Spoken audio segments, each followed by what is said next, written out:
আসসালামু আলাইকুম এভরিওয়ান, আপনারা সবাই কেমন আছেন? সেদিন আমি একটা মেলার ভিডিও আপলোড করেছিলাম, জব্বারের বলি খেলা, বৈশাখী মেলা যেটাকে বলে, ঐতিহ্যবাহী। সেখান থেকে আমি এই ভর্তার বাটিটা কিনেছিলাম। এটা খুবই হেল্পফুল। এই ভর্তার বাটির যে কাটাগুলো দেখছেন, এটা খুবই ধার। এটা দিয়ে আপনি যে কোনো ধরনের ভর্তা বানাতে পারবেন। তো আমিও ধুয়ে এটাকে ট্রাই করার চেষ্টা করলাম যে আদৌ কি হয় কিনা। এটা খুবই ফেমাস একটা ভর্তার বাটি। এটা রংপুরে তৈরি। মানে এই ভর্তার বাটিটার নাকি তৈরি হয়েছিল প্রথম রংপুরে, এরপর হয়তো এখন সব জায়গায় করে। তো আমি এখানে এটার সাথে একটা ছেঁচুনি দেয় আর কি, যেটা দিয়ে ছেঁচা যায়। তো আমাকে এটা দেয়নি, আমাকে দাম বলেছিল 250 টাকা।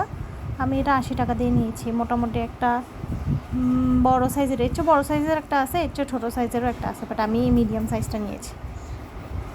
তো আমি আলু ভর্তা বানালাম এটাতে। অনেক সুন্দরভাবে হয়েছে আর অনেক স্মুথলি হয়ে গিয়েছে। এই তো এটাই ছিল আপনাদেরকে দেখানোর জন্য। তবে আরও একটা জিনিস আছে, যেটা হচ্ছে যে আমি আরেকটা ভিডিওতে দেখাবো। আপনারা সবাই আমার জন্য দোয়া করবেন। আর এগুলো অন্য মেলাতে পাওয়া যায় কিনা আমার ঠিক জানা নেই। এই মেলাতেই পেয়েছি, নিয়েছি। থ্যাংক ইউ সবাইকে।